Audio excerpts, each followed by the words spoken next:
Hello everybody, it's Sarah, and it has been a while. I think it's been almost 2 weeks, over 2 weeks, something around that time since I uploaded my last video. The reason for that mainly being that I have to start reorganizing how I schedule things because I started working part-time, or I started my internship this summer. Then also I have to write so many seminar papers, course papers, and I might have had 1 or 2 breakdowns in the last 2 weeks.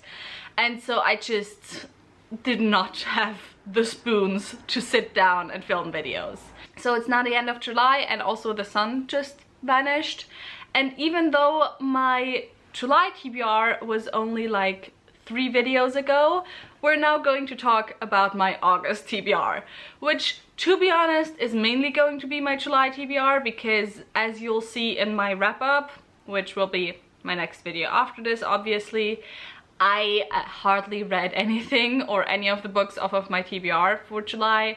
So yeah, technically I could keep the same TBR, however I'm gonna make a new one, and so let's talk about that. The book that's gonna stay the same from my July TBR is my nonfiction, because of course my TBRs this year always consist of 5 fiction books and 1 nonfiction book.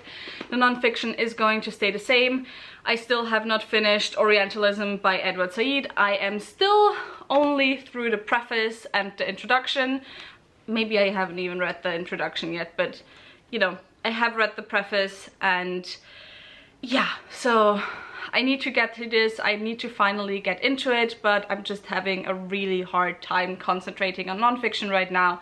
As I said, I have to write a bunch of course papers, so yeah, the nonfiction I read is mainly for those things.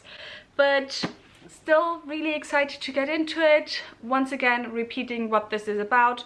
Orientalism is Edward Said's work on the concept of Orientalism, so how the Orient kind of was conceptualized, was created, was invented by the West as this idea, and how this influences how we see these countries and these spaces in the world still today. And I obviously want to read it for my Orientalism in Fantasy video. So yeah, let's see if I can get through it in August. Then next rereads, I want to continue on in the Lifeship Traders trilogy by Robin Hobb. I have the 3rd book left, which is Ship of Destiny. This is the 2nd trilogy within Robin Hobb's realm of the Elderling series. The 1st trilogy was the Farseer trilogy. This one, however, is set in a different part of the world. It's not written in 1st person, it's written in 3rd person, and we center this town where there's live ship traders. Basically, you have traders who own ships that are alive, and we follow on the one hand a family of live ship traders who are down on their luck and who are hoping for better fortunes, and who are hoping to get to those because their live ship is finally awakening, so finally coming alive. And on the other hand, you follow Kenneth, who is a pirate who has the aspirations to become the pirate king. And yeah, I enjoyed my reread of the first 2 books so far more than I enjoyed my reread of the 1st trilogy. However, I'm not necessarily too excited about my reread of this because I remember hating the ending of this series a lot. So we'll see what I'll think of this. Then next I have a book for my 2022 r/fantasy bingo, because I don't think I crossed any books off of the bingo in July, so I need to get to that to finish all 25 books by April next year. And the book I want to read in August is Green Rider by Kristen Britton. I don't know anything about this, to be honest, like literally anything. I just know that it's quite a well-known classic high fantasy.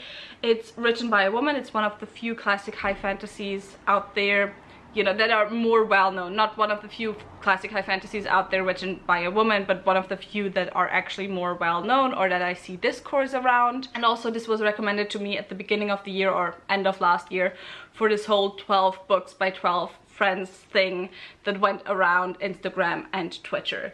So yeah, we'll see if I enjoy it, and I'm definitely excited to see what this is about. And I don't know, for some reason I just want to jump into this completely blind. Next, I recently got myself some Greek myth retellings, and I decided I want to pick up at least one of them in August, and the one I decided on for now, unless like last minute I decide what I feel in the mood for, but the one I decided on for now is Daughters of Sparta by Claire Haywood. This is a retelling. I don't think you can really say it's a Trojan War retelling, but we follow Helen and Clytemnestra, who are sisters who were married to brothers. Helen, of course, was married to Menelaus, and Clytemnestra was married to Agamemnon. And so I think we're gonna see the whole story of the Trojan War on the one hand, but also like directly before and directly after through the eyes of Helen and Clytemnestra. And yes, I'm gonna be very interested to see what this book is about and, you know, just see how it's written and everything, because I do like myself my Greek myth retellings, and it's been a while since I read one. Last book before we get into my series TBR jar, I have The Final Strife by Sara El Arifi, which I'm not sure if this is the first book in a series or if it's a standalone, but I would assume it's the first book in a series. And this one was the clear winner for the buddy read poll for August for my book club of Queens, Witches and Valkyries. The book club is all about reading adult high fantasy written by women and genderqueer folks. And so every month, around the middle of the month, usually this time it was like a few days ago only, but I try around the middle of the month to upload a poll of 4 books onto Twitter, and you can then choose which book you want to read in the next month.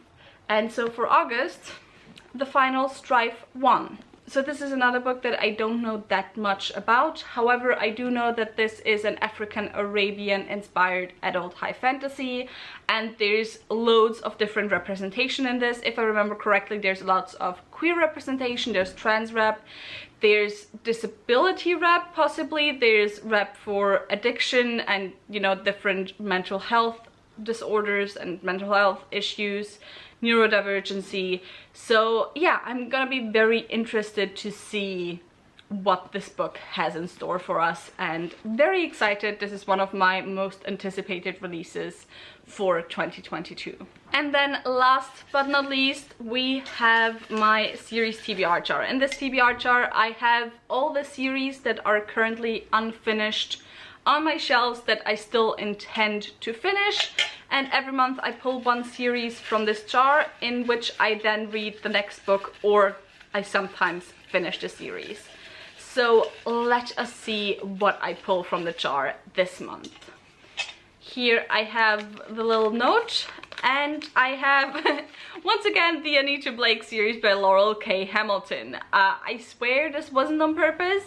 I actually already pulled this from my TBR jar last month, and in July, which you'll see in my wrap-up, I actually read the 2 next books in the series instead of just the next book. So I only have one last book left until I'm caught up with the series. So this actually fits quite well, and so yeah, I guess I'll finally finish book 28 in the Anita Blake series in August. For those of you who weren't here last month, I do not know what the Anita Blake series is about. The Anita Blake series is a series where we follow Anita Blake. It's a paranormal kind of procedural adult urban fantasy series in which we follow Anita Blake, who is a vampire hunter and also an animator, which means she can raise zombies. Similar to True Blood, in this urban fantasy, vampires, werewolves, all the creatures of the night have come out into the open. They live among humans now, they are legal citizens, and because of that there is now a job called a vampire executioner, because you can't put vampires into prison. So if a vampire commits a crime, a vampire executioner is called and they kill the vampire, and that is what Anita Blake is. And on the side she also helps the police solve supernatural crime. That's technically like the plot of the first few books. Later on it just becomes a smut fest and Anita Blake gets like 50,000 boyfriends, but it's a lot of fun. It's a very big guilty pleasure, not gonna lie, but yeah, I'm very excited to finally be done with the series. Well, for now, because apparently 2023 we're gonna get a new book, but whatever. So yeah, that was it for a very short video for me, not gonna lie, and that was it also for my August TBR. Leave your thoughts on any of the books that I mentioned in the comments down below. As always, if you're interested in buddy reading any of the books, also leave that in the comments down below or send me a DM on Twitter or something. I always enjoy buddy reading books. If you enjoyed this video, maybe think about giving me a thumbs up and also maybe subscribing. All the links to my social media as well as to the book club, if you're interested in joining us, are linked down below as well. So Discord, the Twitter, everything. And so yeah, with all of that said, I hope I'll see you soon. Bye!